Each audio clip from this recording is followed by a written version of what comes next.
Hello world, it is Tuesday the 7th of May 2019. It's about 1 p.m. in the afternoon at UK time.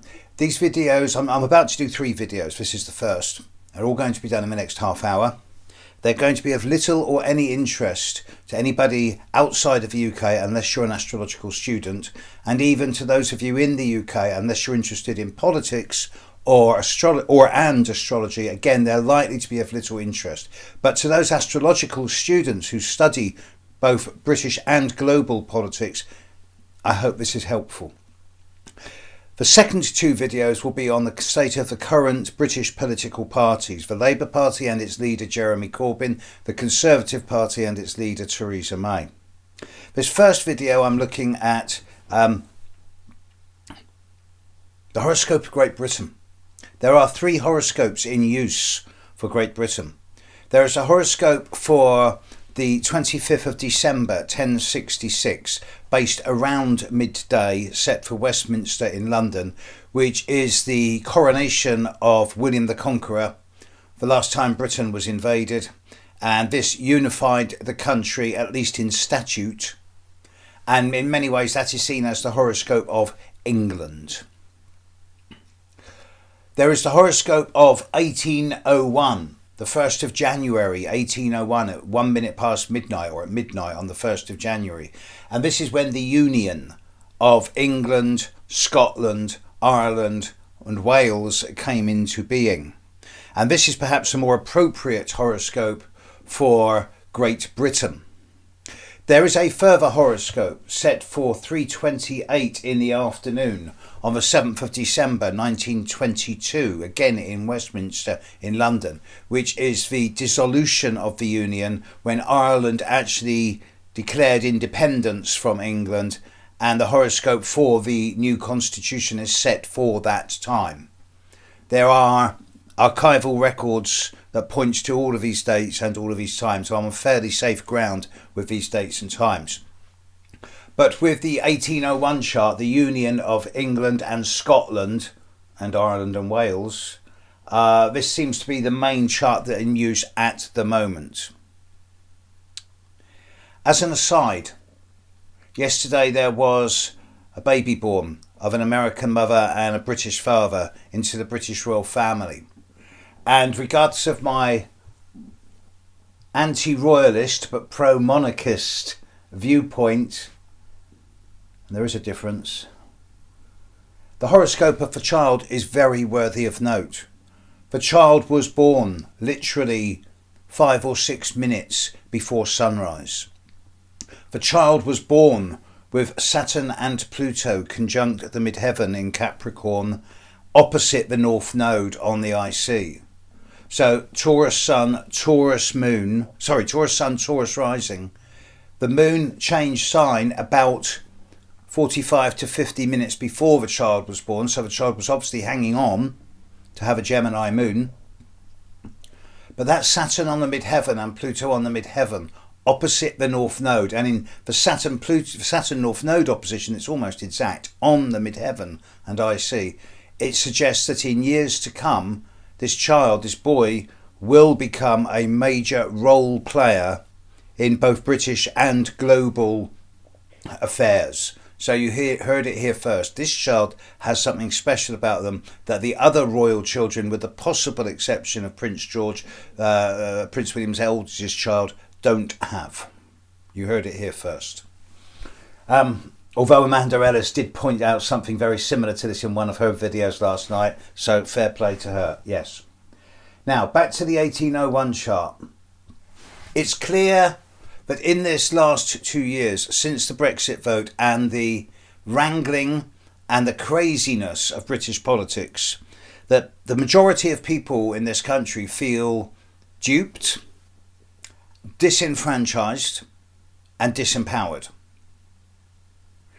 And a lot of people who voted a particular way 2 years ago would now vote in a different way, regardless of which way it was. There are still a number of issues that have yet to be resolved. Immigration, for one. But there is such the damage is already done. It doesn't matter if Brexit happens or not. The country is split in half. The government and each of all the political parties, except for the minor ones, are split in half. And no action that can take place now, apart from radical surgery, can heal those wounds. The damage is done. Nevertheless, looking at the astrology of the 1801 chart, the Union of Britain, there is a great deal of dissolving having been going on in this last couple of years. It's almost inevitable that Scotland will have another independence referendum at some stage in the future, which may or may not succeed. Probably not. This year and next year, Pluto in the sky is opposite the United Kingdom's moon. There are massive changes going on in the British Constitution. And by the time this is over, which will be September, October of 2020, we will be heading into a new form of government. So many people now feel disempowered and disenfranchised. And they just consider most politicians of all parties as having their noses in the snout and not speaking for the people whom they purport to represent. That the lack of trust and the lack of confidence in politics and politicians is palpable. And yet, there are so many people in Britain who are educated and have an interest in the way the country is run that Britain is not going to go the way of just becoming a puppet dictatorship or a democracy in name only.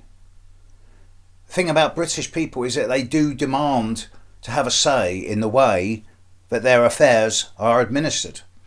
And for a long time, politicians did a good job in representing people when they were too busy working in the factories or in the fields. And they looked after people's interests, at least on the surface, albeit while feathering their own nest. It seems to me now that with the mistrust of political parties and the mistrust of politicians, the days of representation by one political party or another political party, vote for us and we'll do it this way. No, vote for us and we'll do it the other way. It's gone. It seems as if the future is going to be in referenda, and I can honestly see the dissolution of the House of Commons within the next 10 years to be replaced by an elected chamber of representatives, but not from any political party.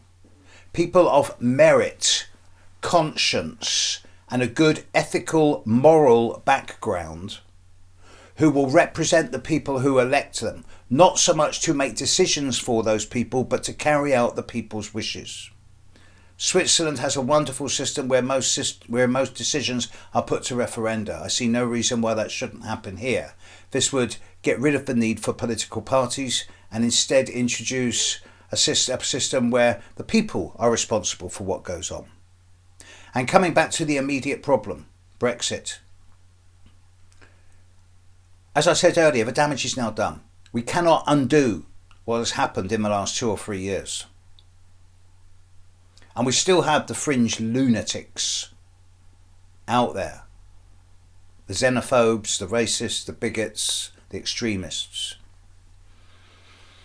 Unfortunately, they're not going away. There will be another referendum. There has to be. Because so many people now are demanding it.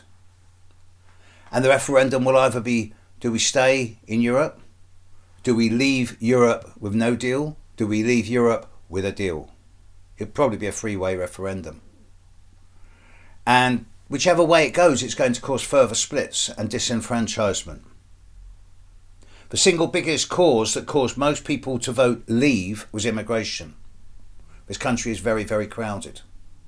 Much more so than any other country in Europe except Holland. And that will remain a sticking point. But I think this is the death knell of political parties in Britain and the death knell of the old system of democracy. Time for a new democracy based on referenda and collective responsibility to rise. Now for the other two videos.